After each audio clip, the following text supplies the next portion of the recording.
పశ్చిమ గోదావరి జిల్లా సిద్ధాంతంలో ఈ నెల 8న సీఎం చంద్రబాబు నాయుడు పర్యటించనున్నారు. మీ భూమి మీ హక్కు కార్యక్రమంలో భాగంగా రైతులకు రాజముద్రలతో కూడిన పాస్ పుస్తకాలను సీఎం పంపిణీ చేయనున్నారు. ఈ పర్యటనను విజయవంతం చేయాలని ఎమ్మెల్యే పితాని సత్యనారాయణ పిలుపునిచ్చారు. జూన్ 8 ఉదయం 10 గంటలకు సీఎం సభకు చేరుకొని వ్యవసాయ ప్రదర్శనను తిలకించి అనంతరం ప్రసంగిస్తారని తెలిపారు.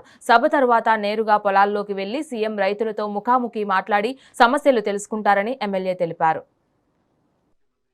శ్రీ చంద్రబాబు నాయుడు గారు జూన్ 8వ తారీఖు ఉదయం 10 గంటలకి ఆచంట నియోజకవర్గంలోని సిద్ధాంత గ్రామం విచ్చేసిన సందర్భంగా ముఖ్యమంత్రి గారికి స్వాగతం పలుకుతాం. ఆ కార్యక్రమంలో రైతు సోదరులందరూ కూడా ప్రత్యేకంగా సిద్ధాంత గ్రామం రైతు సోదరులు, ఇది గ్రామ సభ. సిద్ధాంత గ్రామ సభ ప్రధానంగా గ్రామంలో ఉండే రైతు సోదరులు, గ్రామంలో ఉండే వివిధ సామాజిక వర్గాలు, అలాగే ఇక్కడ ఉండే కార్యకర్తలు, నియోజకవర్గంలో ఉండే కార్యకర్తలు ప్రత్యేకమైన సమావేశాన్ని 10 గంటలకు వచ్చి స్టాల్స్ చూడడం కానీ, అగ్రికల్చర్ స్టాల్స్, ఇతర రైతులకు సంబంధించిన రెవెన్యూ స్టాల్స్ అన్ని చూసిన తర్వాత కార్యక్రమానికి మొదలు పెడతారు.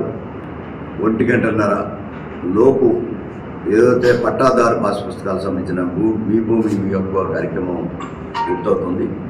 తదుపరి లంచ్ విరామ సమయం పూర్తవుతోంది. తద్వారా కొంతమంది రైతుల్ని వారి వ్యవసాయ భూమిలోకి వెళ్ళి కలిసే కార్యక్రమం కూడా హాఫ్ అన్ అవర్ ఉంటుంది. 2:30 కల్లా ప్రధానంగా ఈ నియోజకవర్గంలో ఉండే కార్యకర్తలు, తెలుగుదేశం పార్టీ కార్యకర్తల్ని ముఖాముఖి కలిసే కార్యక్రమాన్ని కూడా ముఖ్యమంత్రి గారు నిర్వహించబోతా ఉన్నారు. దాంట్లో కార్యకర్తలు అందరూ కూడా ప్రత్యేక ఇన్విటేషన్ పంపిస్తూ ఉన్నాం. రాష్ట్ర ముఖ్యమంత్రి శ్రీ చంద్రబాబు నాయుడు గారు జూన్ 8వ తారీఖు